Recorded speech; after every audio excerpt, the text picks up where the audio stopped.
சுதந்திரவாளின்னு அர்த்தம் என்ன தெரியுமா? என்ன என்னவும் செய்யற உரிமை உங்களுக்கு மட்டும்தான் உண்டு. இதுதான் உண்மையான அர்ப்பணிப்பு.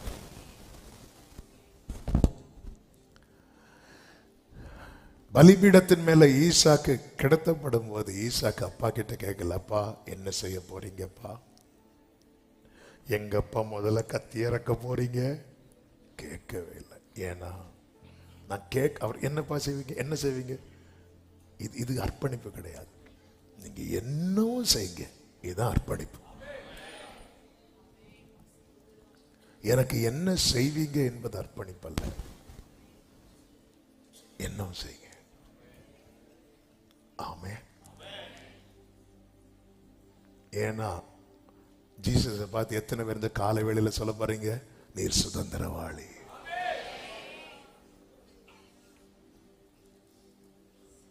ஆமே.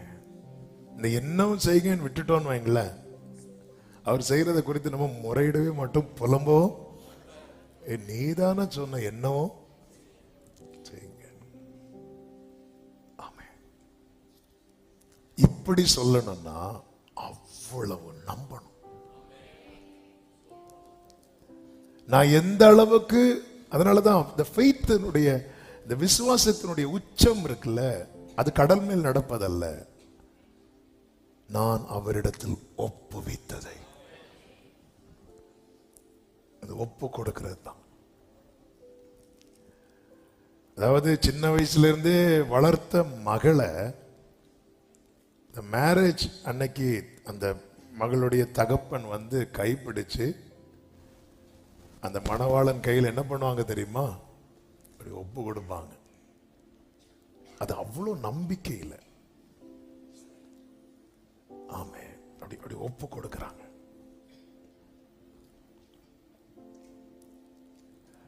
இந்த ரூத் பாத தண்டையில் நான் சும்மா அர்ப்பணிக்கிறேன்னு அப்படி ஒன்ன முழங்கால் போட்டு இப்படி இல்லை. ஆண்டவரே எனக்கு என்ன செய்வீங்க அப்படி இல்லை, என்ன என்னவும் செய்யலாம். அப்பாவும் திரு சித்தம் என் அன்றாட உணவையா நான் தப்பாகும் பாதம் தினம் எப்போது. இப்படி அர்ப்பணித்ததுனாலதான் பிதா தம்முடைய குமாரனாகிய கிறிஸ்துவை நொறுக்க சித்தமாகி. ஏன் வேற யாரையும் அப்படி நொறுக்கல தெரியுமா? வேற யாரும் இப்படி அர்ப்பணிக்கல. மோசையை கூப்பிடும் போது மோசே ஃபர்ஸ்ட் என்ன சொன்னார் தெரியுமா? வேற யாரையாவது அனுப்புங்க. ஆனா குமாரனாகிய கிறிஸ்துவை பிதா பார்த்ததும் அவர் தம்மை தாமே வெறுமையாக்கி, ஏன்னா அவர் சொல்லுவார், பிதா என்னுடைய சுதந்திரவாளி. காத்திருக்கிறவர்களே, இந்த அர்ப்பணிப்பு ரொம்ப அவசியம்.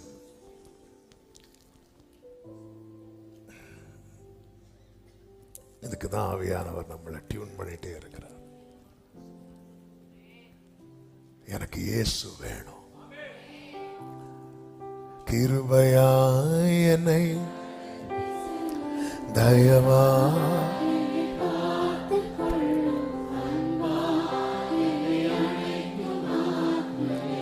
கைகளை உயர்த்தி உம்மை பற்றி கொண்டு உமக்காக உம் பாதச்சுவடை நீலமும் தொழுதிட உம்மை பற்றி கொண்டு உமக்காக உம் பாதச்சுவடை தினமும் தொடர்ந்திட உமக்குள்ளே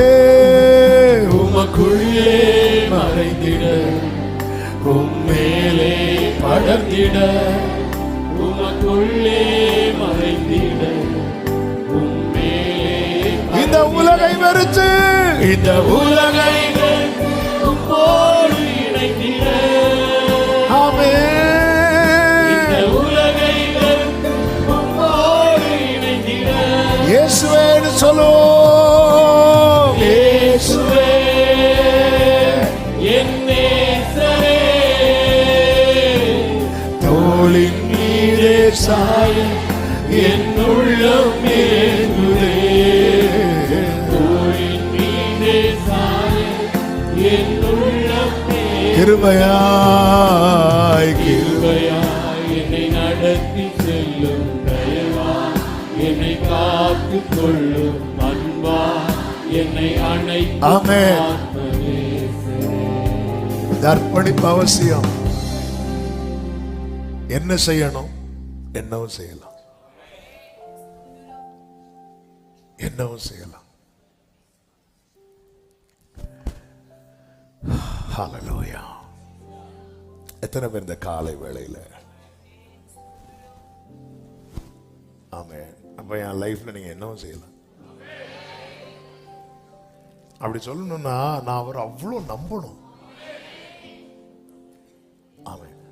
சின்ன பிள்ளைங்களை இப்படி தூக்கி போடும்போது பிள்ளைங்க சிரிச்சுட்டு வருவாங்க. ஏன்னா அவங்க தகப்பனெல்லாம் அந்த பிள்ளை நம்புது. ஆமென். நம்ம நம்பணும். ஹல்லேலூயா, ஹல்லேலூயா. இன்னைக்கு இந்த நம்பிக்கை தான் அநேகருக்கு இல்லை. ஒரு பெரிய நீர்வீழ்ச்சியில ஒரு கம்பி மேல ஒருத்தர் நடக்கும்போது எல்லாரும் கிளாப் பண்றாங்க.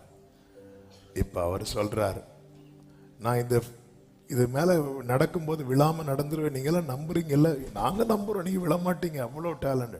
அப்படி நம்புறீங்கன்னா ஒரு ஆள் வாங்க, நான் உங்களை தூக்கிட்டு நடக்கிறேன் அப்படின்னு. முடிஞ்சு. அப்போ ஒரு சின்ன பொண்ணு வாரா. எல்லாரும் சொன்னாங்க, விளையாடாத, கீழே விழுந்தேன்னா. நான் கண்டுக்கவே இல்லை. நேரம் வர, நான் வரேன். ஓகே, தூக்கி தோல்ல வச்சாச்சு. எல்லாருக்கும் ஜபம் என்ன தெரியுமா? இவர் விழுந்தா பரவாயில்ல, அது விழுந்துட்டு பார்த்துட்டு இறங்கினதும் பயங்கர கிளாப்ஸ். எங்க யாருக்குமே இல்லாத தைரியம் உனக்கு எப்படிமா வந்துச்சு? ஏன்னா அது எங்க அப்பா. அவ்வளவுதான்.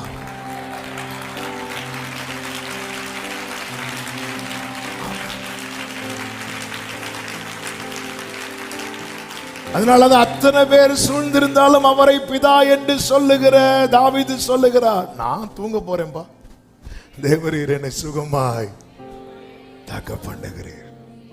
சத்துருக்கள் பெருகி இருக்கும் போது சமாதானத்தோடு படுத்துக்கொண்டு நித்திரை செய்கிறான்.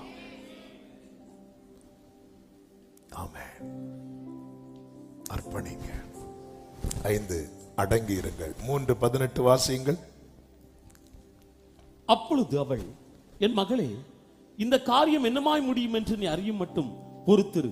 அந்த மனுஷன் இன்றைக்கு இந்த காரியத்தை முடிக்கும் முன் இளைப்பாற மாட்டான். நீ அடங்கியிரு, அவர் இளைப்பாற மாட்டார். ஆமென்.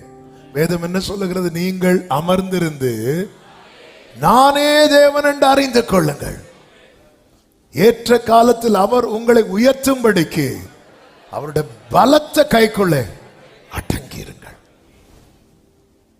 அவசரப்படாத, அடங்கியிருங்கள், அமர்ந்திருங்கள், அறிந்து கொள்ளுங்கள், ஆயத்தமாகுங்கள், அகன்று போகாதிருங்கள், அர்ப்பணியுங்கள், அடங்கியிருங்கள்.